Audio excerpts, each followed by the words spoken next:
Hello everyone, welcome to my video. সবাই কেমন আছো? আশা করি সবাই ভালোই আছো। তো কয়েকদিন আগে গিয়েছিলাম এক দিদির বাড়ি, দিদির ছেলের অন্নপ্রাশন উপলক্ষে।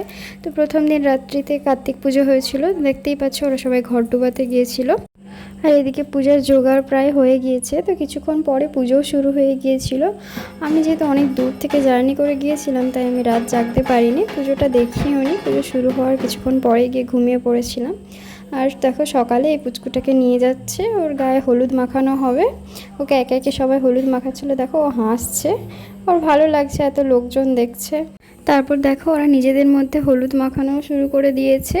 তো কিছুক্ষণ পরে ওদের বাড়ির পাশেই একটি পুকুরে ওকে নিয়ে গেছিলো স্নান করানোর জন্য। ওখানে ওদের কিসব নিয়ম ছিল, দিদি দেখলাম গঙ্গা পুজো করছে। সব কিছু সেরে বাচ্চাটাকে নিয়ে পুকুরে নেমেছিল, ওকে ডুবাতে বলেছিল, দিদি ওকে না ডুবিয়ে নিজে ডুবে ওর মাথায় শুধু একটু জল ছড়িয়ে দিয়েছিল, নিয়ম একটা করতে হয় তাই করেছিল। তারপর ওকে নিয়ে দিদি বাড়ি চলে গেছিলো। আর এদের দেখো এখনও হলুদ মাখানো শেষ হয়নি, পুকুর ধারেই ওরা আবার হলুদ মাখামাখি করছে।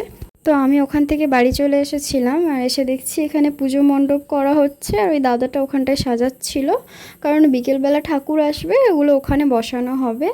তো কিছুক্ষণ পর পুচকুটাকে সাজিয়ে নিয়ে এসেছে, ওর মামার কোলে বসে আছে ও। ওকে ওর মামা আজ প্রথম পায়েস খাওয়াবে। প্রথমে সব জায়গার প্রসাদ ওর মুখে দিচ্ছিল, তারপরে ওর মামা ওকে যে গিফট দিয়েছিল একটি আংটি, সেই আংটিতে করে দেখলাম পায়েস খাওয়াচ্ছে, ওটাই হয়তো নিয়ম। এই দিন বাচ্চারা অনেক কান্নাকাটি করে, কিন্তু ওকে দেখলাম ও কি সুন্দর চুপচাপ বসে খেয়ে নিচ্ছে। পর একে একে ওকে সবাই আশীর্বাদ করছিল, আরও যারা মামা সম্পর্ক রয়েছে তারা পায়েস খাওয়াচ্ছিল। তো আস্তে আস্তে জায়গাটা ভিড় হয়ে যাচ্ছিলো, এমনিতেই ছোট জায়গা, তাই আমিও আমার মতো ওকে গিফট দিয়ে ওখান থেকে বেরিয়ে চলে এসেছিলাম। তো ভিডিওটা এখান পর্যন্তই। কেমন লাগছে অবশ্যই জানিও, ভালো লাগলে লাইক কমেন্ট শেয়ার করে দিও। দেখা হচ্ছে নেক্সট পার্টে। তো চলো টাটা।